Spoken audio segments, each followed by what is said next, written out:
Merci, cher ami, merci à tous, surtout merci à la Pareco pour l'invitation. J'ai la lourde responsabilité de prendre la parole juste après le message de M. Honoré Mbanda et à la suite de M. Labembelou qui a exposé les aspects théoriques du problème. Et moi j'ai un cas pratique qui va corroborer ce qu'il a dit et qui va dans le sens du message qu'on vient d'écouter. Alors, le titre qui m'a été assigné, c'est l'autopsie du conclave de Genval. Pourquoi Bruxelles et pas Kinshasa, les dessous d'une messe noire. Donc, c'est un cas pratique. Et l'abbé Melo avait la chance de parler des personnes qui sont décédées. Il a parlé de Mobutu, il a parlé de Lumumba, il était beaucoup plus à l'aise parce que ce sont des personnalités historiques. Moi, j'aurais la lourde responsabilité de parler des personnes qui sont vivantes. Et parler des personnes vivantes dans un environnement où citer les noms de quelqu'un peut vous exposer à toutes sortes d'infamies. Heureusement que j'ai la carapace. Parce que si je devais me plaindre ou si mon téléphone pouvait témoigner, vous verrez que sans la vaccination psychologique, je serais peut-être déjà terminé. Parce que vous le savez tous, pour gagner une guerre militaire, derrière une guerre militaire, il y a toujours une guerre économique. Mais pour gagner le 2, il faut d'abord gagner la guerre de l'information. Et dans la Bible, il est dit, mon peuple périt par manque de connaissances. Et nous sommes dit, parce que tout le monde ne peut pas être militaire. Il y a des fantassins, il y a des militaires, il y a des civils, il y a toute la logistique qui suit derrière. Tout le monde ne peut pas être militaire. Et en tant que communicant, ma meilleure façon à moi de lutter pour mon pays, c'est de parler. Et comment parler, c'est donner l'information. Une information accessible et simple. Parce que tout le monde n'a pas le temps d'écouter 5-6 radios, de lire 2 journaux, de se réveiller à 4 heures du matin, de commencer par Radio France Internationale, France Inter, RTL, d'écouter la NPR, National Public Radio aux États-Unis, la nuit, écouter Radio Canada et lire 5-6 journaux le matin.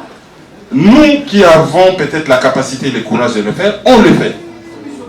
Et nous sommes comme des sentinelles. Nous veillons. Qu'est-ce qui a été dit du Congo ou qu'est-ce qu'on a dit qui peut intéresser les Congolais. Et nous vous les rendons en langage simple, en lingala, un lingala urbain. Ce qui permet aux parents de comprendre à peu près ce que nous voulons dire, et aux enfants, surtout ceux qui sont nés ici, de ne pas avoir l'impression d'écouter une langue ésotérique, mais une langue, la langue de tous les jours, donc la langue lingala. C'est ça l'essence de cette émission, l'analyse du jour. Certaines personnes me reprochent, mais pourquoi vous le faites en lingala? Mais justement, c'est une langue, notre langue. Nous n'avons pas à être complexés par rapport au français. C'est une langue qu'on a apprise à l'école. Ce n'est pas notre langue de sensibilité première. Une langue de sensibilité première, c'est la langue que vous utilisez lorsque vous êtes en colère. Lorsque vous dormez, que vous rêvez en quelle langue? Lorsque vous avez mal, vous criez en quelle langue? C'est votre langue de sensibilité première. D'où cette émission qu'on a fait en lingala. On pouvait le faire en kikongo ou en d'autres langues. Il y a des langues que nous maîtrisons, d'autres pas bien, et nous le faisons. Alors, venons-en à notre sujet. Il y a eu un conclave qui a eu lieu dans les châteaux du lac à Genval, dans la banlieue de la ville qui nous abrite aujourd'hui. Alors, la première question que nous nous sommes posée, c'est pourquoi Bruxelles et pas Kinshasa? Et on peut donner une réponse toute simple. Bruxelles, parce que c'est lui qui a initié ce conclave, M. Etienne Tshisekedi, est en convalescence en Belgique. Quoi de plus normal que les gens viennent se réunir autour de lui? Aussi simple que ça. Mais si on pose une deuxième question, est-ce que c'est bel et bien M. Tshisekedi qui est l'initiateur de ce conclave? Non. Alors là, la question pourquoi Bruxelles et pas Kinshasa a tout son sens. Et du coup, on voit que, au-delà du problème apparent, il y a des enjeux cachés. Et par rapport à ces enjeux cachés, lorsque nous les scrutons, ces enjeux-là vont-ils dans le sens des intérêts du peuple congolais, ou c'est des enjeux qui blessent les intérêts du peuple congolais?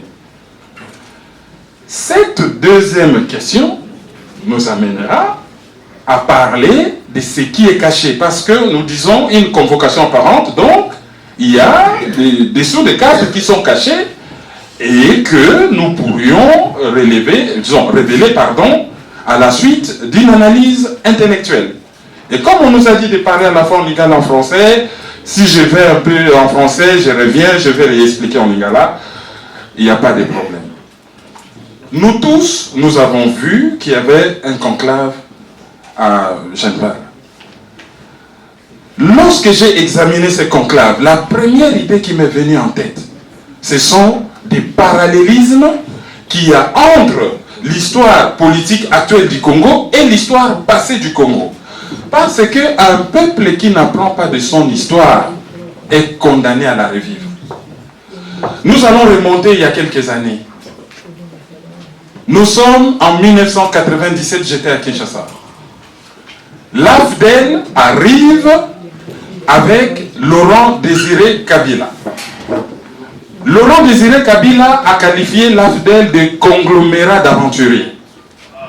Parce que souvent nous disons, ah, Kabila ayakina Barwandais. C'est faux. Conglomérat d'aventuriers, c'est-à-dire Barwandais, Ougandais, Burundais, Érythréens, sous-traitants, avec derrière eux les commanditaires, les Américains, les Canadiens, consorts, sont venus avec Kabila. Kabila n'est pas venu avec ces gens-là. Et quel rôle lui a-t-il joué?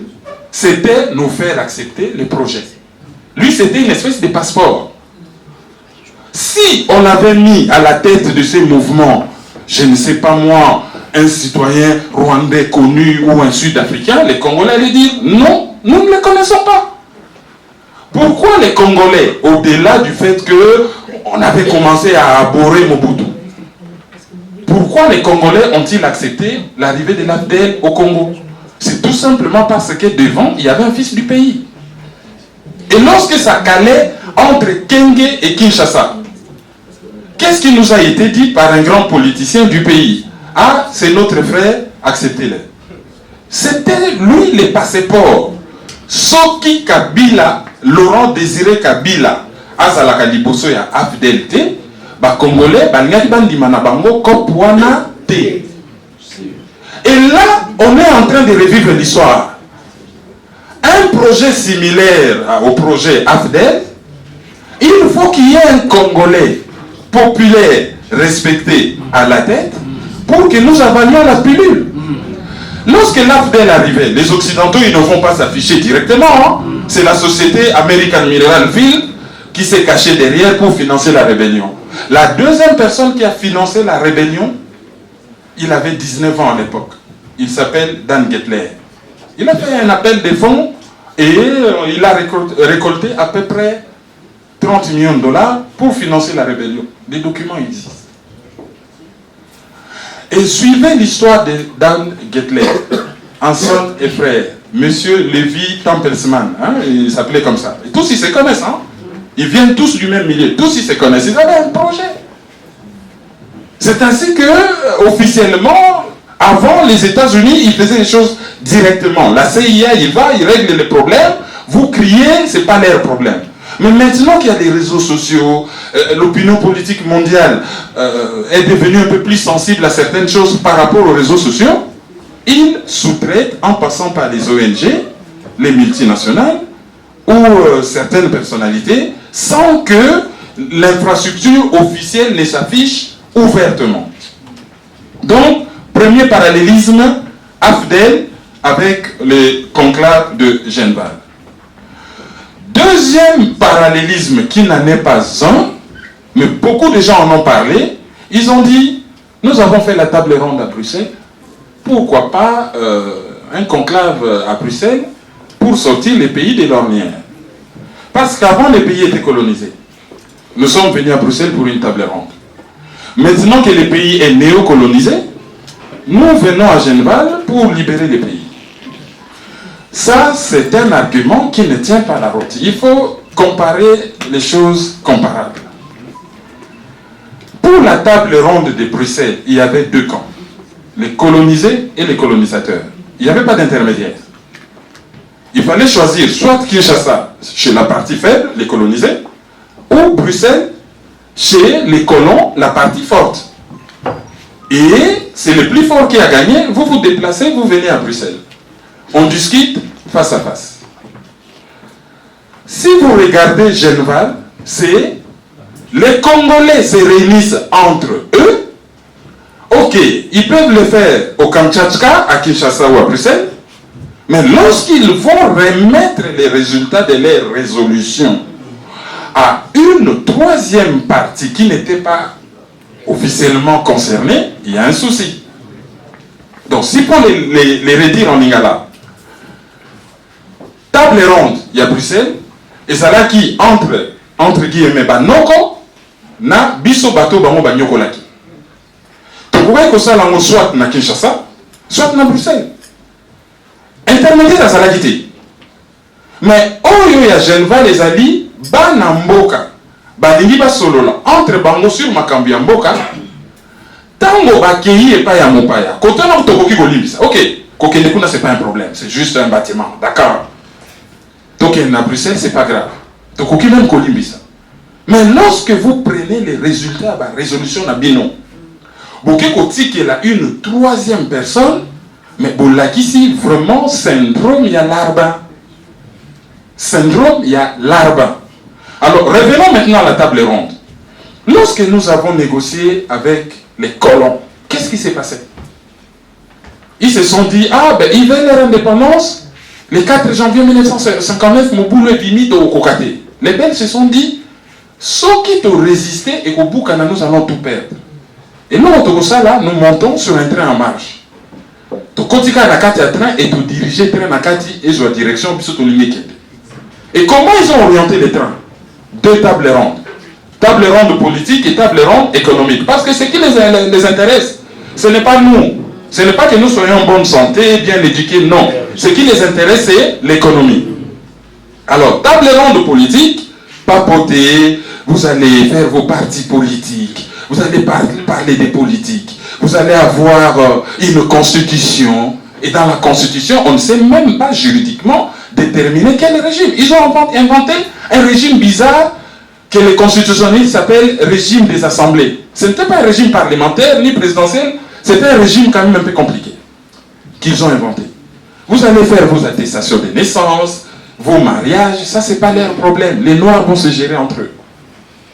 Revenez pour la table ronde économique, où nos parents ont été roulés dans la farine, comme des gamins. Ils ne maîtrisaient pas. Vous venez devant un PDG d'une multinationale qui maîtrise l'économie. Ils les ont roulés, mais comme pas possible. Et ils sont revenus tout fiers, bien roulés. Ah, tout ça, un livre d'or dans la mallette. Pour ne pas dire que bah, vous faut rouler biso. Et qu'est-ce qui s'est passé? Il s'est passé que Lumumba qui a osé réclamer l'indépendance intégrale, c'est-à-dire politique, économique et tout ça, il s'est fait assassiner. Vous réclamez l'indépendance politique, on peut comprendre. Mais lorsque vous réclamez l'indépendance économique, on vous assassine. Parallélisme Ezali que la guerre que l'AFDEL nous a menée comme proxy, ou si vous voulez comme sous-traitant, était premièrement une guerre économique, au-delà d'être une guerre raciale, hein, parce que les sous-traitants avaient un problème racial à régler, mais les Occidentaux, c'était récupérer les pactoles qui constituent la République démocratique du Congo, un pays qui pèse 24 000 milliards de dollars. Un des 4 pays potentiellement le plus riche du monde. D'ailleurs, le seul au monde à avoir presque tous les minéraux qu'il y a dans le tableau de Mendeleïev. Il n'y en a pas deux. Le seul pays qui a accompagné toutes les révolutions industrielles. David Van Riebeeck a dit que lorsque les Occidentaux ont commencé à jouer au piano, l'ivoire, ils sont allés les chercher où? Au Congo. Lorsqu'ils ont commencé à fabriquer des obus, le cuivre, ils sont allés les chercher où? Lorsque Dunlop a inventé le pneu, les caoutchoucs, ils sont allés les chercher où? Mais quand il y a eu la Deuxième Guerre mondiale, et qu'on a trouvé comment fusionner l'uranium, l'uranium, ils sont allés les chercher où? À Tchinkolobwe, au Congo. Mais maintenant que nous sommes à l'heure des nouvelles technologies, les coltans, ils les cherchent où? Mais pour construire leur station spatiale internationale, tous ces minéraux rares qui peuvent supporter les conditions qu'il y a là-haut, ils les récupèrent où? Demain, la guerre, ça sera la guerre écologique, la guerre de l'eau. Où trouve-t-on 60% des eaux douces d'Afrique? Voilà. Où trouve-t-on les barrages, un des barrages potentiellement le plus puissant au monde? C'est les barrages d'Inga, sans compter qu'il y en a encore un peu partout. Où trouve-t-on le deuxième poumon de l'humanité après celui de l'Amazonie? Au Congo. Quel est ce pays où les poissons meurent de vieillesse? Non, ils meurent de vieillesse, c'est pas une figure d'ici, là. Le lac le plus poissonné du monde, c'est le lac Tanganyika. Et dans le lac Tanganyika, les poissons meurent de vieillesse. Je ne suis pas en train de plaisanter. Même au niveau du fleuve Congo. Et la liste n'est pas exhaustive. Et ils veulent mettre la main sur ces pactoles. Et là, on revient avec la même chose. On place les gens au pouvoir, ils font 20 ans, ils ont commis beaucoup d'exactions, on peut mettre une couverture sur 500 000 morts, comme ils l'ont dit, un agent de la CIA, un analyste de la CIA a dit, bon, combien pouvez-vous supporter dans ce pays? Jusqu'à 500 000 morts. Ok. Ils peuvent mettre une couverture sur 500 000 morts. Ils ne pourront pas sur 10 millions. Ça va les péter au visage, tôt ou tard. Donc, il faut changer les marionnettes, les remplacer par d'autres, mais le système doit continuer. Alors, il ne faut pas qu'il y ait une révolte, il ne faut pas que les Congolais ramènent leur solution. La solution, c'est une solution en douce. Mais pour faire accepter aux Congolais cette solution en douce, il faut mettre devant qui? Un Congolais. D'où les forums de Genval, les conclaves de Genval. Regardez les participants. On nous dit qu'il faut réunir les forces acquises au changement et les forces sociales. N'oubliez pas, il y a eu une conférence à Gorée, au Sénégal. L'île de Gorée, c'est un des endroits en Afrique qui symbolise l'histoire des Noirs dans le monde. C'est là où on nous prenait pour aller nous vendre en Amérique. Ils se réunissent à Gorée. Là, ils ont rassemblé les partis politiques et la société civile pour créer un front citoyen. Citoyen, ça vient du mot civil. On ne peut pas créer un front citoyen en mettant ensemble les partis politiques qui ont pour objectif la conquête du pouvoir et la société civile. C'est impossible. Donc, après l'échec de ce qui s'est passé à Gorée, on a juste... C'était une question de sémantique. On a juste changé de vocabulaire. Pour dire les partis politiques, on dit les forces politiques acquises au changement. Et pour dire société civile, on dit force sociale. Autrement dit, Genval, c'est Gorée bis. Et regardez qui était à Genval. Politicien acquis au changement. Un ancien rebelle, un ancien agresseur du M23. Un ancien génocidaire. Un député en exercice du PPRD, officiellement en soins médicaux en Europe. Membre fondateur du PPRD, président de la jeunesse du PPRD. À l'intérieur, comme opposant. À l'intérieur. Et la liste n'est pas exhaustive. Pensez-vous que de ces galimatias, quelque chose de bon peut sortir? Non. 100%. Parce que ces derniers temps, pour démasquer certaines personnes, ils se démasquent par leur vocabulaire. On reconnaît l'arbre par ses fruits.